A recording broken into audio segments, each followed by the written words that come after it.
ekonomi, bank sentral, sistem pembayaran, dan alat. Pengantar bab 6 itu ada 7. Yang pertama ada bank sentral, yang kedua ada pengertian sistem pembayaran, yang ketiga ada peran Bank Indonesia dalam sistem pembayaran, yang keempat ada unsur pengaman rupiah, yang kelima ada sistem moneter, yang keenam ada pengelolaan uang rupiah oleh Bank Indonesia, yang ketujuh ada pengelolaan keuangan negara, dan yang terakhir ada alat pembayaran non-tunai. Bank Sentral. Bank sentral adalah sebuah badan keuangan yang pada umumnya dimiliki pemerintah, yang bertugas untuk mengatur kestabilan badan-badan keuangan, serta menjamin agar kegiatannya dapat menciptakan tingkat kegiatan ekonomi yang tinggi dan stabil. Sistem pembayaran. Sistem pembayaran adalah suatu cara yang disepakati untuk mentransfer suatu nilai atau value antara pembeli dan penjual dalam suatu transaksi dan memfasilitasi pertukaran barang atau jasa dalam suatu perekonomian. Komponen yang termasuk sistem pembayaran adalah yang pertama ada alat pembayaran tunai atau memakai uang kertas dan logam. Yang kedua ada non-tunai atau satu atau lebih bank. Selanjutnya ada sistem pembayaran yang memproses berbagai instrumen atau interbank fund transfer system. Kedua ada lembaga yang memproses sistem pembayaran atau payment system operator. Peran Bank Indonesia. Bank Indonesia adalah lembaga yang mengatur dan menjaga kelancaran SPN atau sistem pembayaran nasional. Bank sentral menetapkan dan memperlakukan kebijakan SPN dan BI memiliki wewenang memberikan persetujuan dan perizinan serta melakukan pengawasan atas SPN. Unsur pengaman rupiah. 1. Unsur pengaman yang terbuka atau dapat dilihat dengan mudah oleh kasat mata, perabaan tangan, dan peralatan sederhana seperti kaca pembesar dan lampu ultraviolet.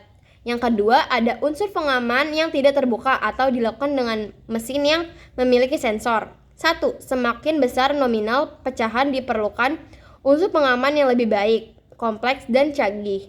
Yang kedua, ada unsur pengaman berdasarkan hasil penelitian dan perkembangan teknologi. Sistem moneter. Sistem mengatur penentuan tingkat kurs mata uang sesuai TU negara dalam sistem keuangan internasional. Sistem tersebut ditentukan oleh intervensi pemerintah dan fleksibilitas tingkat kurs terhadap mekanisme pasar. Yang pertama ada standar emas, sistem kebijakan moneter yang tidak menggunakan mata yang melainkan menggunakan emas murni sebagai alat pembayaran yang sah, diterapkan berdasarkan jumlah dan berat emas.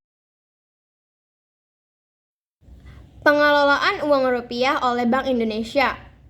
Pengertiannya, BI melaksanakan tugas mengatur dan menjaga kelancaran sistem pembayaran sehingga BI berwenang melakukan pengelolaan uang rupiah yang meliputi perencanaan, pencetakan, pengeluaran, pengendara, pencabutan, dan penarikan serta pemusnahan uang rupiah.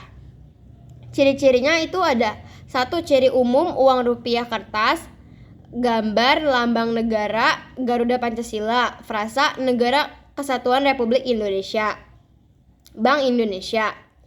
Ciri umum uang rupiah logam, gambar lambang negara Garuda Pancasila, frasa Bank Indonesia, nilai nominal, tahun emisi.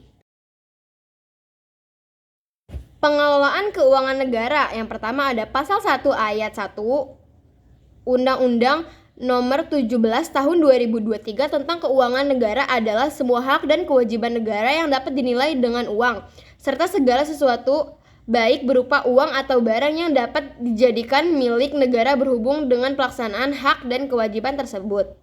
Yang kedua, Presiden sebagai kepala pemerintahan dan pemegang kekuasaan pengelolaan keuangan negara yang berdasarkan pasal 6 ayat 1 Undang-Undang Nomor 17 Tahun 2023 dan pasal 6 ayat 2 Undang-Undang Dasar No. 17 tahun 2023. Yang ketiga, hubungan pengelolaan keuangan negara dengan Dewan Perwakilan Rakyat atau APBN bagi pemerintah pusat dan APBD bagi pemerintah daerah adalah suatu wujud pengelolaan keuangan negara.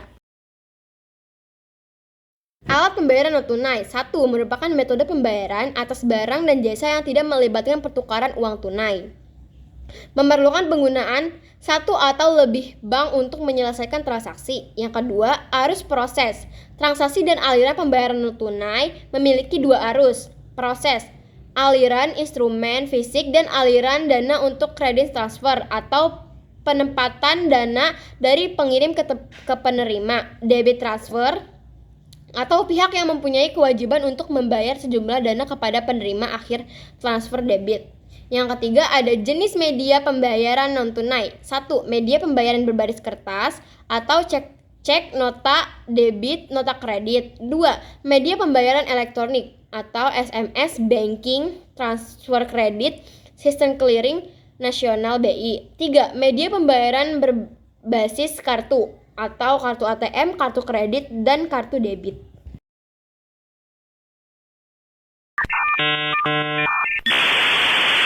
Saya wassalamualaikum bro.